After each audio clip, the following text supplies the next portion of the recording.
No. The eyes, Chico. They never lie.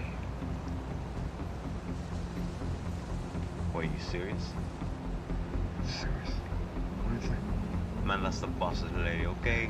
He's gonna get us killed already. Man, the bossy lady. That guy's soft. No colors anymore. I want them to turn black.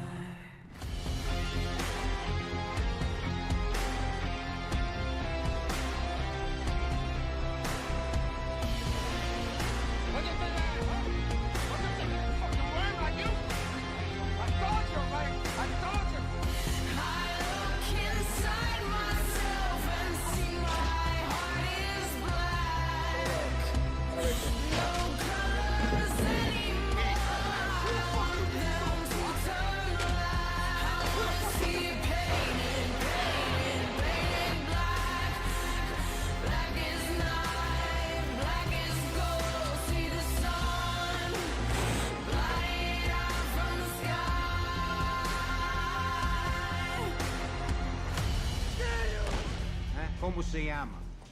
Antonio Montana. And you? What you call yourself? Where'd you learn?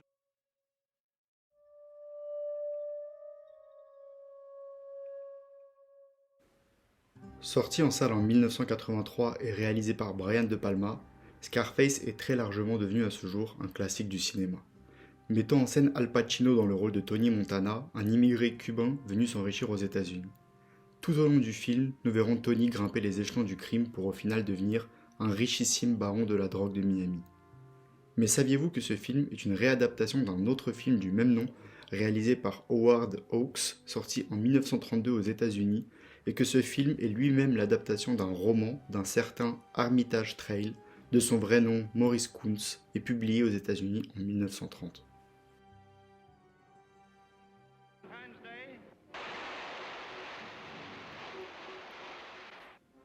Maurice Kuntz naît en 1902 dans le Nebraska et quitte l'école dès ses 16 ans pour se lancer dans l'écriture.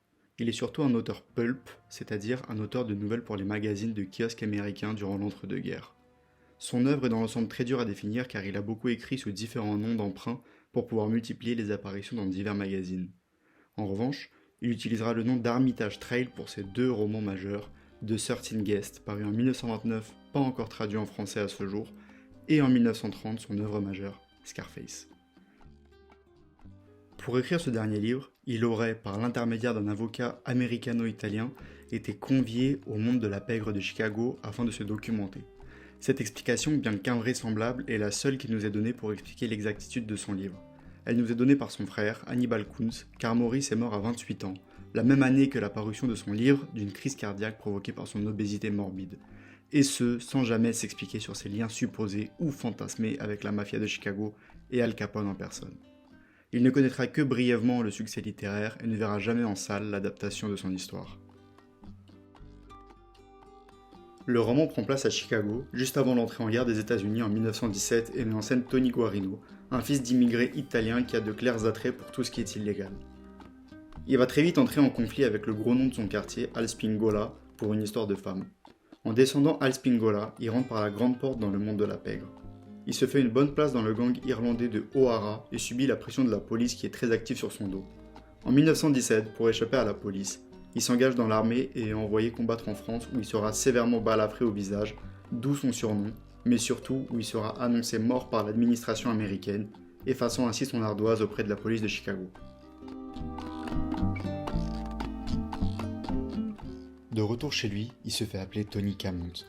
Là, il s'engage dans le gang de Johnny Lovo et son ascension dans le monde du crime organisé est fulgurante. Il participe à des assassinats, met son chef sur le côté pour prendre sa place, il mène des guerres contre d'autres gangs, fait croître son business, il parvient à conquérir l'une des femmes les plus convoitées du milieu. En bref, Tony réussit sur tous les plans.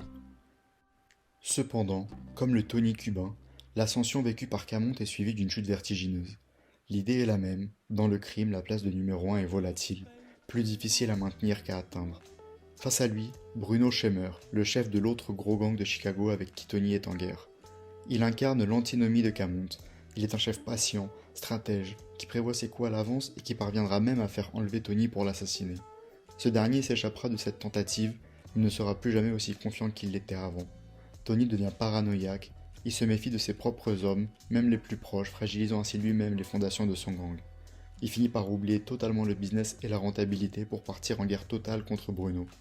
Mettant tous ses efforts à l'œuvre, Tony sortira de cette guerre bouleversé mentalement et la réapparition progressive de sa famille par le biais de sa sœur Rosie, sortant avec l'un de ses meilleurs soldats Mike Reynildo, ainsi que la promotion en tant que lieutenant de police de son frère Ben, finira par avoir raison de lui.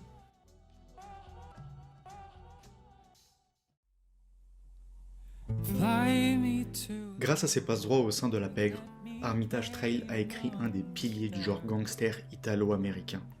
Les enlèvements, vols, meurtres, mais aussi l'esthétique, les costumes, les soirées mondaines au casino, le poker et les jeux d'argent en général, la corruption des forces de l'ordre, des organes de la justice, les gangsters nerveux mais vertueux à leur manière. Autant d'inspiration pour Brian De Palma, Martin Scorsese, Francis Ford Coppola, Sergio Leone, qui trouvent leur origine dans les années 20 et dans le roman Scarface de Armitage Trail. Fill my heart with song and let me sing forevermore. You are all I long for, all I worship and adore. In other words, La trajectoire de vie de Tony Camonte comme de Tony Montana est sensiblement identique. La morale reste inchangée. Les valeurs fondamentales des deux hommes, bien que différentes, sont altérées par la pression exercée sur eux du fait de leur position, et c'est ce qui entraîne leur chute. Ils ont voulu monter sans jamais s'arrêter, sans se satisfaire de leur situation lorsqu'elle était la plus enviable, probablement par entêtement, mais plus sûrement par aveuglement. Sur les pages ou sur les grands écrans du cinéma, les deux hommes ont eu à payer la rançon mortelle de leur succès.